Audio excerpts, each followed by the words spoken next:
இந்திய விமான போக்குவரத்து துறையில் கடந்த சில மாதங்களாக பல்வேறு மாற்றங்கள் நடைமுறைப்படுத்தப்பட்டு வருகிறது. இது விமான நிறுவனங்களுக்கு பெரும் சிக்கலாக இருந்தாலும் பயணிகளுக்கு பெரிய அளவில் பலனளித்து வருகிறது. இதில் முக்கியமாக இன்று வெளியிடப்பட்டுள்ள அறிவிப்பு இந்திய விமான பயணிகள் மத்தியில் பெரிய அளவில் வரவேற்பை பெற்றுள்ளது என்றால் மிகையில்லை. இந்திய மக்களுக்கு விமான பயணம் வெளிப்படையானதாகவும் எளிதானதாகவும் சிரமமற்றதாகவும் மாற்றும் நோக்கில் மத்திய சிவில் விமான போக்குவரத்து அமைச்சகம் புதிய அறிவிப்பை வெளியிட்டு அசத்தியுள்ளது. புதிய விதிகளின்படி ஒவ்வொரு விமானத்திலும் குறைந்தது 60% இருக்கைகள், அதாவது டிக்கெட்டுகள் எவ்விதமான கூடுதல் கட்டணமுமின்றி வழங்கப்பட வேண்டும் என்று அறிவுறுத்தப்பட்டுள்ளது. குறிப்பாக இருக்கை தேர்வுக்காக வசூலிக்கப்படும் கூடுதல் கட்டணங்கள் குறித்து பயணிகள் மத்தியில் எழுந்திருந்த புகார்களுக்கு தீர்வாக இந்த அறிவிப்பு வந்துள்ளது.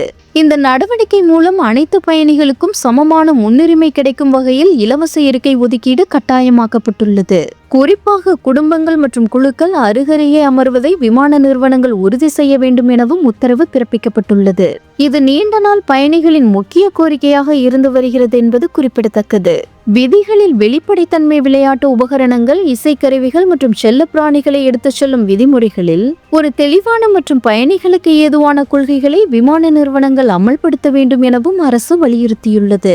பாதுகாப்பு விதிமுறைகளை பின்பற்றியபடி இந்த சேவைகள் சீர்படுத்தப்பட வேண்டும் எனவும் தெரிவிக்கப்பட்டுள்ளது.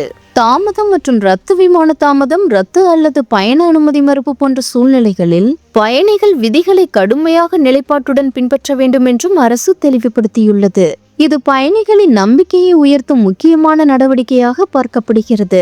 மத்திய சிவில் விமான போக்குவரத்து அமைச்சகத்தின் இப்புதிய மாற்றங்கள் இந்தியாவில் வேகமாக வளர்ந்து வரும் விமான பயண சந்தையில் ஒரே மாதிரியான நடைமுறைகளை கொண்டு வரவும் மற்றும் புகார்களை குறைக்கவும் பயண அனுபவத்தை மேம்படுத்தவும் உதவும் என்று எதிர்பார்க்கப்படுகிறது.